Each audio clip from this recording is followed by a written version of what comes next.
I'm Jeff Lischer. I am Managing Director for Regulatory Policy at NAR. What that means is that anything affecting regulations across the board, from environmental to FHA to VA to the conventional mortgages to Fannie and Freddie, comes under my supervision. It's a practical matter, though, because financial issues have been so hot. That is where I spend maybe 75 or even 80% of my time. So issues arising with regard to mortgages other than the federal mortgages, and issues regarding the Fannie Mae and Freddie Mac, called the government-sponsored enterprises, the housing government-sponsored enterprises, or GSEs. Those issues are where I spend most of my time. Could you give us a little bit of background about what led up to the Dodd-Frank Act and how it could, in fact, impact our industry? Dodd-Frank was a response to the financial crisis, really of '08, when there was a risk that the entire financial structure was going to seize up.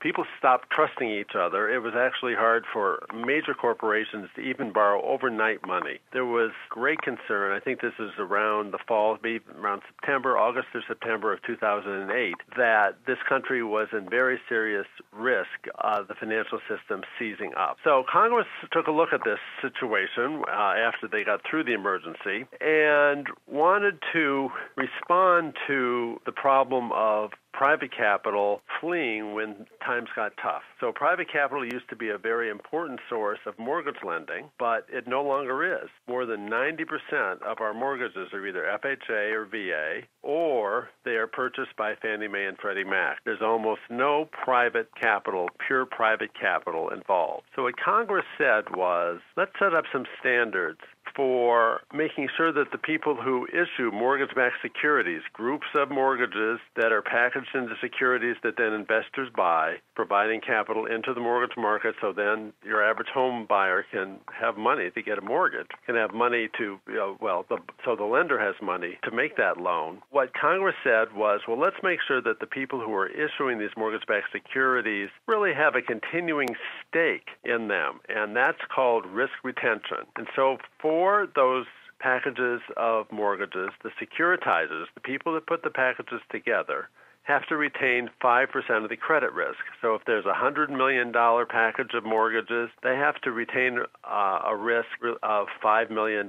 So that is a very significant obligation in the view of Congress. Then, however, they said, look, if it's a really, really safe mortgage, called a qualified residential mortgage, then you do not have to retain that risk. And the idea is to assure the investors that what they're getting is not going to collapse the way it did back in '08. Right now, we're looking at a proposed rule issued by 6 financial regulators defining how this credit risk system is going to work. And most important in terms of the current hot issue is this definition of qualified residential mortgage. As proposed, you'd only be eligible to be exempt from risk retention if the borrower put 20% down, met stringent debt-to-income ratios, so the amount of the mortgage cannot exceed 28% of their income, and the total of all debt could not exceed, I think it's 34% of their income. There are also very tight credit rules. You can't have been more than 60 days late on any loan within the last 2 years, for example. We're very concerned because something like 80% of home buyers in the last few years have put less than 20% down. Very few people, we believe, will qualify for loans that qualify as qualified residential mortgage. And we think this is important because if they don't get a qualified residential mortgage, what we call a QRM, they have to get a non-QRM mortgage, then what's going to happen is that those, we believe, will have higher fees, much higher fees, and much higher rates, making homeownership much more expensive or even out of the reach of hundreds of thousands or millions of home buyers. In some respects, this could impact what these GSEs, what Fannie and Freddie look like going forward as they're restructured. Well, that's right. And nobody really knows how Fannie and Freddie are going to be restructured. But with these regulators defining a QRM as 20%, we're concerned that the market is going to say, well, this is what the definition of a safe mortgage is. These are the mortgages that Fannie and Freddie should be permitted to buy. Everyone has to put 20% down. Right now, you can put less than that down for a Fannie or Freddie loan, but you have to have private mortgage insurance with it. That may be at risk. So Fannie and Freddie would only buy if the home buyer actually came up with 20% down in cash. Perhaps that would become a justification for raising the down payment for FHA, which I believe believe now is something like 3.5%. There are proposals to raise that to 5% and talk of even as high as 10%. Again, the FHA and VA are exempt from the risk retention because the federal government is backing it, so of course it's a very solid investment. But if you start raising the cost of getting those loans from FHA, you are keeping more and more people out of home ownership, and if they can eventually buy a home, it will be only after 10, 15 years even of saving, because that's how long it takes to come up with 20% down, especially in higher cost areas.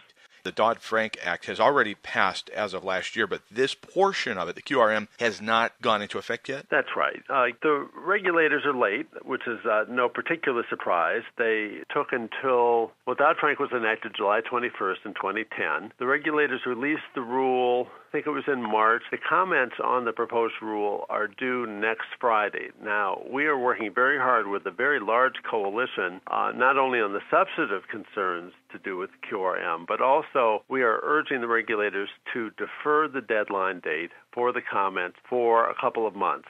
There's a rumor in Washington that they have decided to delay it until August 1st. By the time this podcast is put out, it's possible that we will know what the regulators have decided.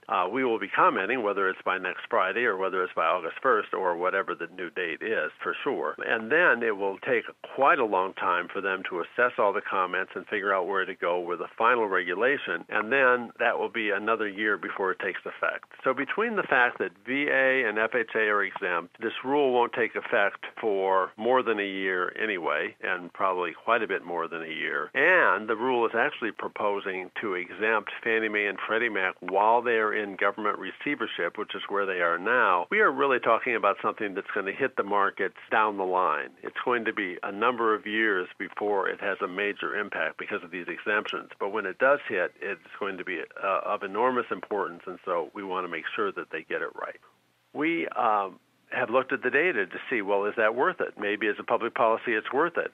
And our conclusion is that it's not, because it keeps hundreds of thousands of people away from home ownership, but it provides a very marginal improvement in terms of delinquency rates.